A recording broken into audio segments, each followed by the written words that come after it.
Assalamualaikum warahmatullahi wabarakatuh.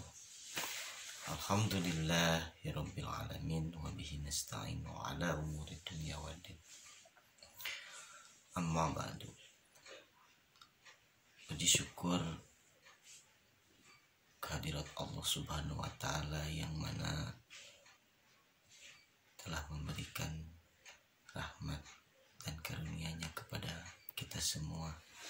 Sholawat serta salam semoga dilimpahkan ke baginda alam Nabi Muhammad sallallahu alaihi wasallam.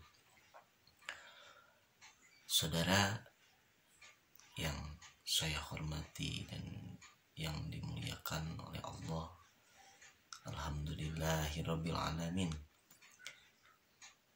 kita masih bisa bertatap muka walaupun hanya lewat sosial media. Tapi semoga dengan sarana ini kita bisa memanfaatkan sosial media ini untuk kebaikan. Janganlah terus kita memakai sosial media ini untuk sesuatu yang buruk, karena mayoritas orang memakai untuk hal yang tidak baik. Tapi cobalah kita ganti kebiasaan yang buruk dengan kebiasaan lagi, tapi dengan kebiasaan yang baik, yang bermanfaat untuk kehidupan kita, untuk diri kita, dan untuk keluarga kita. Apalagi kita sebagai seorang lelaki, itu adalah pemimpin bagi para wanita dan para anak-anaknya ya. Untuk itu kita harus menjadi teladan yang baik buat mereka, supaya kita menjadi keluarga yang sakinah mawaddah warahmah. Untuk pembahasan kita yang akan kita bahas, kita akan melanjutkan pembahasan yang kita tunda, yaitu melanjutkan video sebelumnya, yaitu tentang membahas 7 tahapan mencari untuk mendapatkan kenikmatan dalam melaksanakan ibadah kita kepada Allah Subhanahu wa taala. Lebih jelasnya kita belajar bertasawuf, yaitu belajar membersihkan diri atau membersihkan hati kita. Karena pada dasarnya hati kita itu sedang sakit atau sering sakit. Bahkan kalau yang namanya hati sakit pasti akan menuju kepada kematian. Kalau hati udah mati, maka susah untuk hidup. Jarang orang mati hidup lagi. Begitupun hati. Untuk itu hati yang sakit kita perlu mengobatinya. Karena ada sebuah kaul ulama yang mengatakan dia bertanya kepada Bustami atau kepada jamaahnya. Dia bertanya, apakah seandainya jasad tidak akan mati kalau jasad tersebut sedang sakit, terus tidak dikasih makan dan tidak dikasih minum, apa yang akan terjadi dengan jasad tersebut? Apakah tidak akan mati? Jasad kita, kalau jasad kita dalam keadaan sakit, terus kita tidak dikasih makan, tidak dikasih minum, terus tidak dikasih obat, apa jawaban para jamaah? Tentu saja jasad tersebut akan lemas, akan mati. Terus ulama tersebut menjawab, begitupun dengan hatimu, dengan hati kalian semua. Apabila hati tidak engkau beri makan atau tidak engkau obati selama 3 hari, maka hatimu akan mati seperti jasadmu yang tidak engkau kasih makan, jasadmu yang sedang sakit tidak engkau kasih obat. Jasad memerlukan makan dengan makanan, minuman. Yang sedang sakit bisa diobati melalui dokter, dikasih obat, terus bisa sembuh. Tapi hati tidak bisa dikasih makan dengan makanan yang dohir, karena makanan hati adalah ilmu dan hikmah.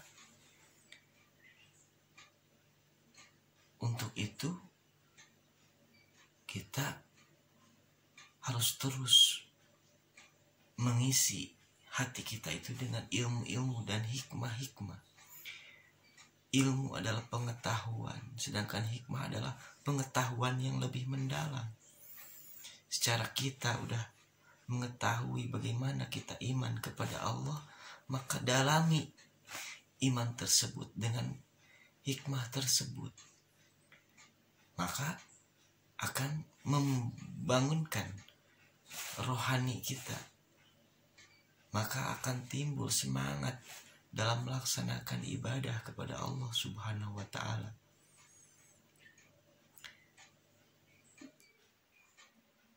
Tapi yang dirasakan oleh kita selama ini bahkan sesuai dengan apa yang pernah saya alami waktu dulu ya.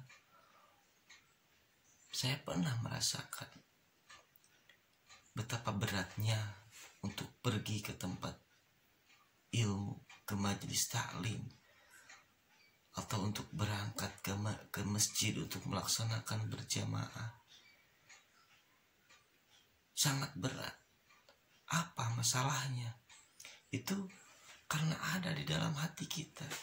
Mungkin karena saking kotornya, karena sakitnya hati ini, karena tidak diisi oleh ilmu dan hikmah, sehingga hati kita beku atau qaswatul qalbi, keras hati kita itu. Kalau hati sudah keras, maka akan sulit untuk melakukan hal-hal yang baik.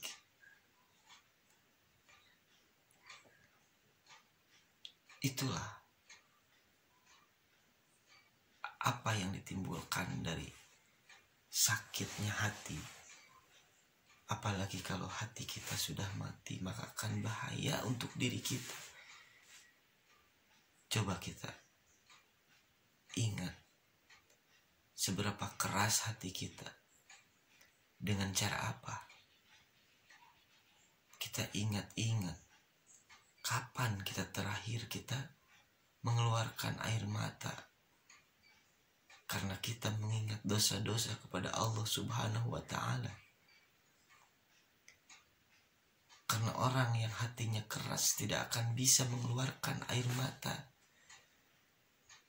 Saking kerasnya hati. Sudahkah Anda mengingat kapan terakhir kita menangis? Apakah belum pernah kita menangisi dosa-dosa kita yang pernah kita lakukan di masa lalu? Untuk itu, tasawuf adalah sarana untuk supaya hati kita lebih lembut, supaya hati kita lebih jernih. Tujuannya adalah supaya kita bisa mendapatkan kenikmatan dalam melaksanakan ibadah kepada Allah Subhanahu wa ta'ala. Kita lihat di masjid-masjid, ketika orang melaksanakan sholat, apakah semua yang sholat fokus hatinya kepada Allah Subhanahu wa taala? Apakah hatinya fokus kepada apa yang ia kerjakan di luar masjid, di luar sholatnya? Apakah ketika dia sholat ingin segera selesai melaksanakan sholat dan kembali kepada pekerjaannya? Apakah setelah sholat ia terus diam diri dan berzikir kepada Allah? Di situ ada yang berbeda-beda. Tapi hampir setiap masjid seperti itu. Kita melaksanakan sholat berjamaah. Sesudah sholat ada yang berdoa dulu, ada yang begitu assalamualaikum langsung keluar. Yang keluar itu pun bermacam-macam. Ada yang emang karena dia terlalu sibuk, atau ada yang saking tidak nikmatnya dalam melaksanakan ibadah. Kita bisa merasakan hanya dengan diri kita sendiri. Saya tidak bisa menyimpulkan orang itu tidak nikmat dalam melaksanakan ibadah, atau orang itu sedang sibuk atau apa gitu. Tapi yang bisa merasakan ketika kita pergi ke masjid berjamaah, yang kita rasakan cuman kita sendiri yang bisa merasakannya. Ketika kita sholat, Allahu Akbar, dalam mengingat Allah, dalam ucapan Allahu Akbar, mungkin kita ingat kepada Allah bahwa kita itu sedang menghadap kepadanya. Tapi sebagian yang lain, bahkan diri saya pun pernah mengalami hal tersebut. Ketika kita melaksanakan Allahu Akbar, ingat kepada Allah, selesai Allahu Akbar, pikiran kita udah nggak ada di situ, bukan kepada Allah lagi, tapi kepada yang lain. Itulah yang disebut kita tidak bisa menikmati ibadah kepada Allah Subhanahu wa taala. Tetapi kalau kita udah bisa merasakan nikmatnya ibadah kepada Allah Subhanahu wa taala, maka ketika kita melaksanakan sholat Allahu Akbar, hati kita terus tertuju kepada Allah. Nah, kenapa? Apa sebabnya kita selalu, pikiran kita dan hati kita itu selalu berbelok dari apa yang kita lakukan? Padahal Allah Subhanahu wa ta'ala tidak menuntut berat kepada kita. Allah cuman ngasih kewajiban kepada kita sholat 5 waktu. Itu pun kita cicil. Dalam sehari 5 kali, tidak langsung kan, 17 rakaat Allahu Akbar.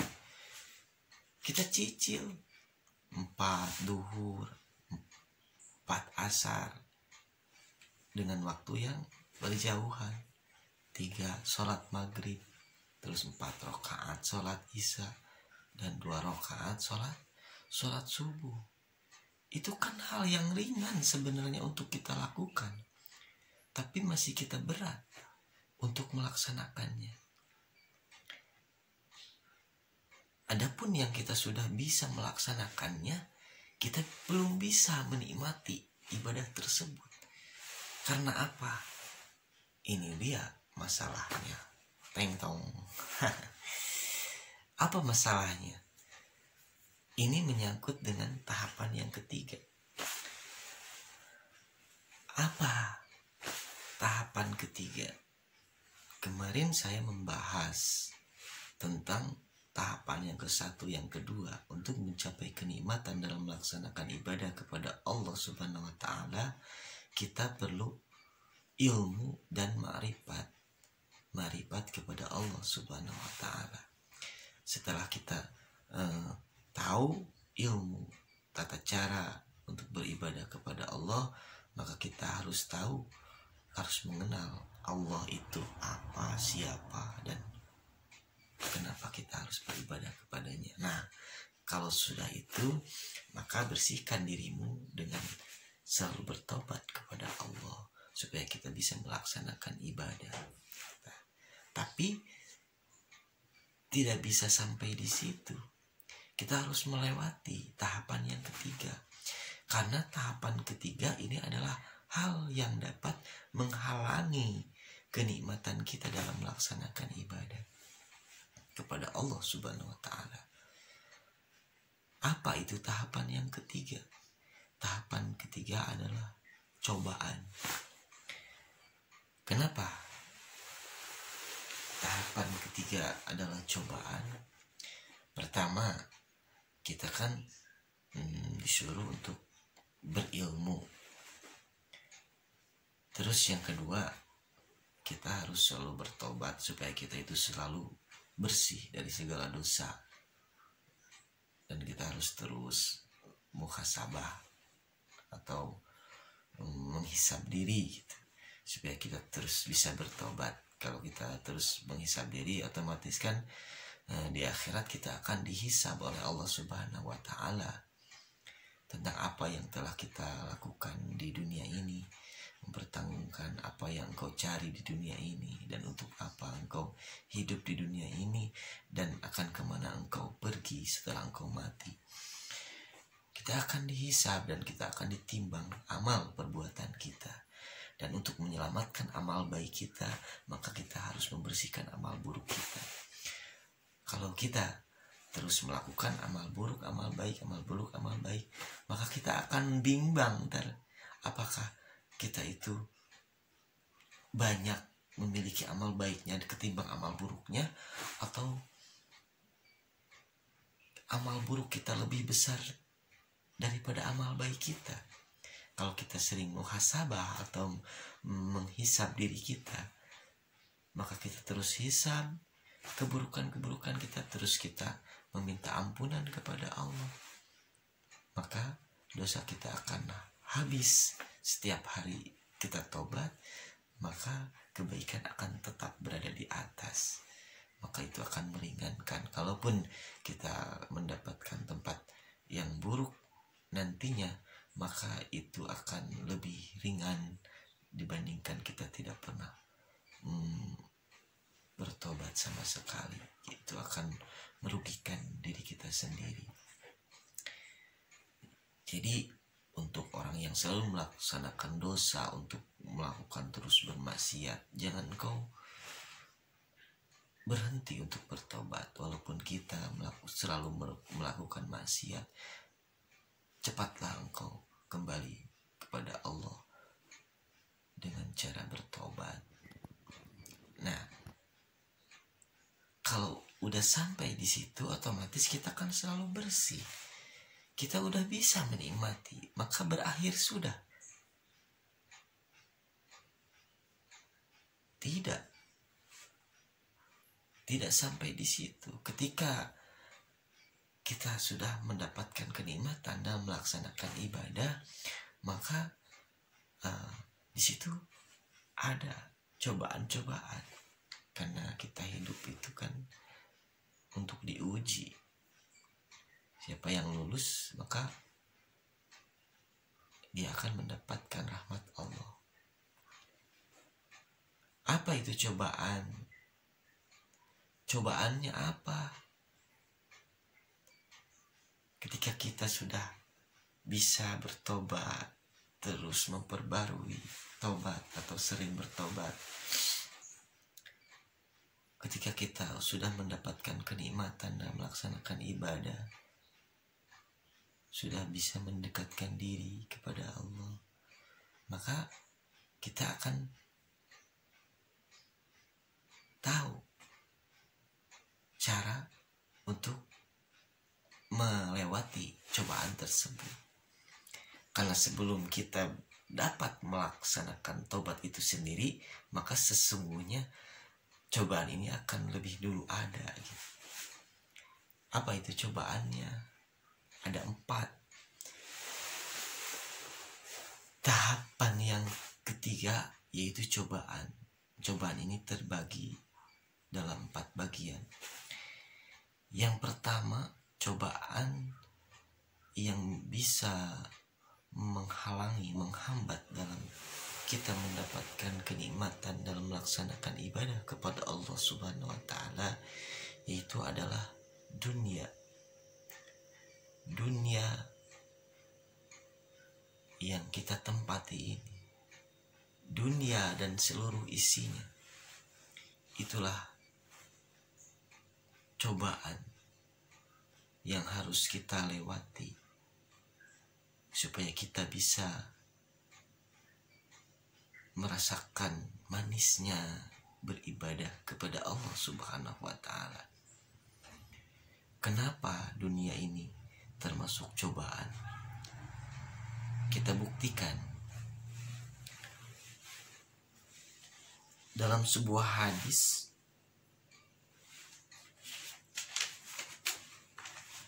mengatakan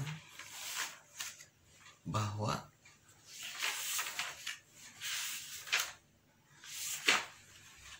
dunia itu dilaknat oleh Allah Subhanahu wa taala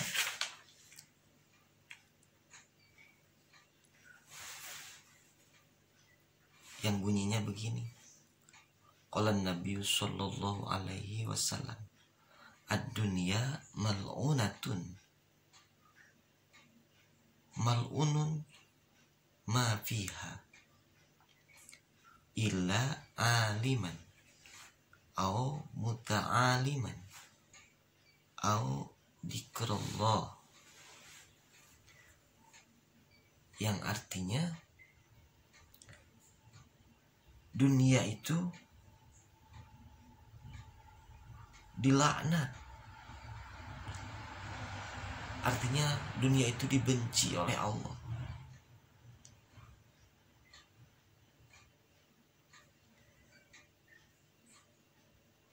Dunia dan seluruh isi-isinya dilaknat oleh Allah, kecuali ada 3 perkara atau 3 orang, 3 manusia yang tidak dilaknat oleh Allah. Siapa mereka? Yaitu aliman, yaitu orang alim, yaitu orang yang berilmu, seorang yang berilmu atau ulama gitu.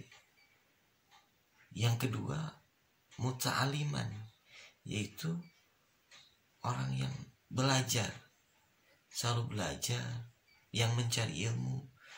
Ya mungkin kalau bahasa kitanya santri gitu ya, atau yang suka pergi ke majelis ta'lim sebagai ustami, yang suka mencari ilmu, atau yang yang audikrullah, orang yang selalu dzikir kepada Allah, seperti kita tawasulan ya. Itu ketiga perkara itu yang tidak dilaknat oleh Allah Subhanahu wa taala. Nah, terus apa hubungannya dengan menghalangi kita dalam melaksanakan ibadah kepada Allah Subhanahu wa taala? Kita buktikan lagi dalam ibadah. Yang dimaksud dunia di sini, dunia yang tidak bermanfaat untuk akhirat ya. Yang kita sedang kita jalani, yang kita cari itu bukan berarti tidak bermanfaat, tapi apa yang kita cari, apa yang kita jalani, dan apa yang kita jalankan, kalau itu tidak bermanfaat untuk akhirat, maka itu adalah dunia yang dilaknat oleh Allah Subhanahu wa taala, dan itu yang dapat menghalangi kita dalam melaksanakan ibadah kepada Allah Subhanahu wa taala. Itu bisa terbukti, bahkan kita bisa menyadari dalam kehidupan sehari-hari. ketika kita mendapat panggilan dari Allah Subhanahu wa taala untuk melaksanakan kewajiban kita kepada Allah, seakan terdengar suara adzan, Allahu Akbar, Allahu Akbar. Maka bermacam-macam yang terjadi di sekitar kita. Ada yang cuek, ada yang langsung ke masjid, dan banyak lain sebagainya. Mungkin kita juga atau bapak-bapak atau saudara sendiri juga bisa mengambil kesimpulan apa yang kita rasakan ketika mendengar panggilan Allah Subhanahu wa taala. Ketika kita sedang bekerja, maka apakah kita langsung meninggalkan pekerjaan kita atau kita terus tetap bekerja? Padahal saya pernah bilang tadi kalau Allah tuh cuman menyuruh kita melaksanakan 5 waktu dalam sehari. Itu adalah hal yang ringan. Dalam hal zakat pun Allah cuman menyuruh untuk mengeluarkan cuman 2,5% dari apa yang kau miliki untuk kau keluarkan. Dan untuk puasa pun Allah tidak menyuruh setiap hari.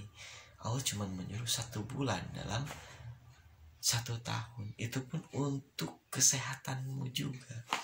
Dan Allah menyuruh tentu dengan ganjaran dan balasan-balasan yang akan kita dapatkan untuk bekal nanti di akhirat. Kita buktikan dalam peribadahan kita, kembali lagi dalam ibadah. Misalkan kita dalam melaksanakan sholat, apa yang engkau pikirkan, apa yang kita rasakan, apa yang kita ingat, dan apa yang ada di dalam pikiran dan hati kita ketika kita dalam sholat. Apakah Allah dalam hatimu? Apakah Allah ada dalam pikiranmu ketika engkau sholat? Kalau ada, maka itu bagus. Tapi kalau dalam pikiranmu adalah Allahu Akbar, besok tagihan motor, terus tanggal 5 tagihan mobil, terus tanggal 30 Bang Emok, apalagi dan seterusnya. Melayang terus pikiran kita. Kenapa? Karena pernah saya rasakan. Dan setelah tanya-tanya survei membuktikan semua hampir yang saya tanyakan itu pun merasakan hal yang sama. Kenapa? Itu dia. Itu yang menghalangi kita dalam melaksanakan ibadah kepada Allah. Itu yang kita pikirkan adalah dunia. Dan selalu dunia ada di sini dan di sini. Makanya guru saya pernah bilang kepada saya, ketika engkau akan menghadap Tuhanmu, maka simpanlah dunia di tempatnya dan simpanlah Allah dalam hatimu. Itu yang pernah saya dengar dan yang selalu saya pegang. Kata-kata itu terus teringat. Dan ketika saya melaksanakan ibadah, ketika pikiran kemana-mana, ingat ke situ, langsung kembali lagi ke tempatnya, yaitu kita fokus dalam ibadah kita. Terus ketika kita dalam melaksanakan beberapa rakaat, maka yang kita pikirkan kadang jauh ke depan. Seharusnya apa? Seharusnya kita mantapkan hati kita dan pikiran kita kepada Allah dengan menghayati ibadah tersebut, bahwa kita itu sedang menghadap kepada Allah Subhanahu wa taala. Kita itu seorang hamba yang hina, yang ingin mengharapkan rahmatnya, yang ingin mengharapkan ampunannya.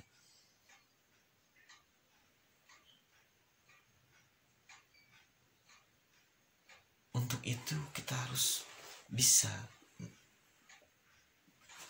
membuang dari diri kita, yaitu dunia.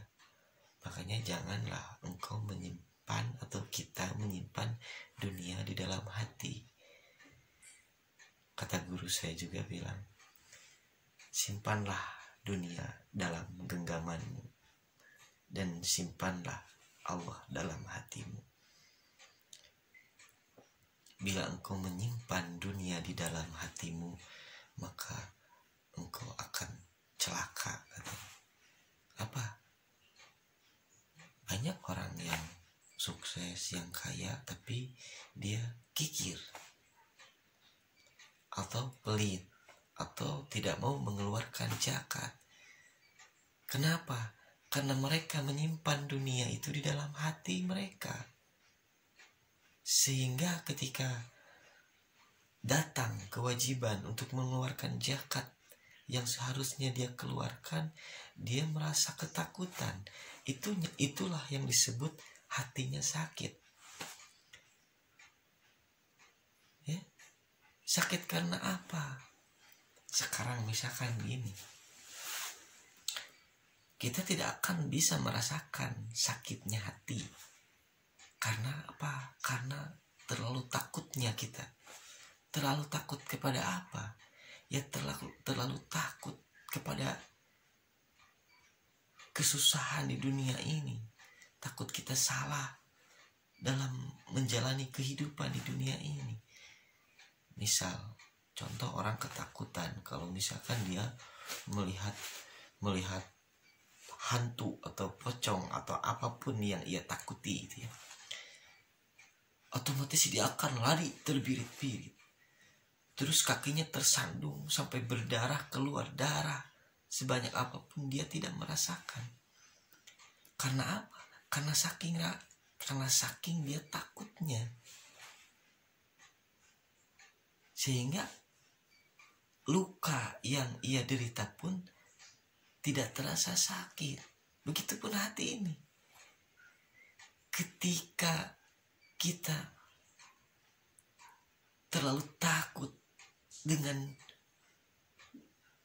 kemiskinan, takut miskin, atau takut kita tidak makan, atau takut keluarga kita tidak bisa tercukupi, atau takut anak kita tidak bisa disekolahkan, atau tidak bisa kuliah, atau tidak bisa apa, atau tidak bisa sukses kita. Saking takutnya, maka terus dunia engkau simpan di dalam hati. Maka rasa sakit hati ini, sakitnya hati ini tidak akan terasa. Karena tempat hati bukanlah untuk dunia, tapi untuk Allah. Kita bandingkan orang yang tidak memiliki dunia di dalam hatinya. Ketika ia harus mengeluarkan zakat, karena dunia ada di dalam genggamannya, maka dia berikan. Sesudah ia berikan, maka dia bisa juga mengambil kapanpun dia mau. Dengan cara yang ia kehendaki.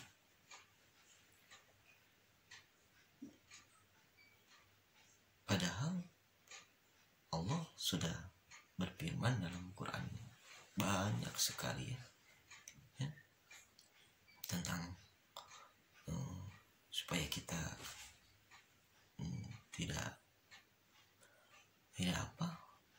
tidak terlalu mencintai dunia. Terus Allah kan sudah berfirman supaya kita ingin mendapatkan ketenangan itu hanya dengan dikir kepada Allah. Ala bidzikrillahi tatma'innul qulub. Hanya dengan berzikir kepada Allah hati kita bisa menjadi tenang. Itu kan firman Allah. Sudah pasti yakin. Tapi yang kita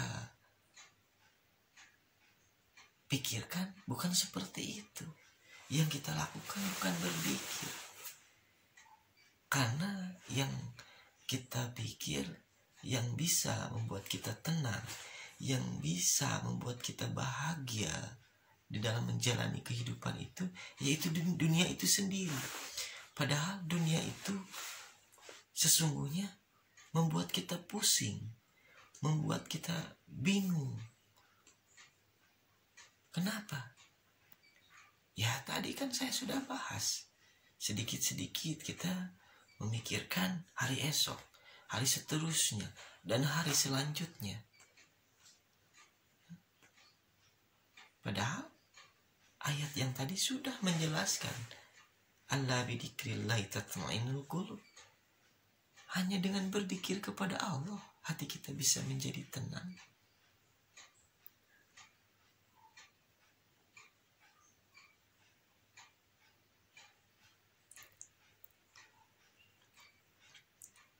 Yang kita lakukan apa?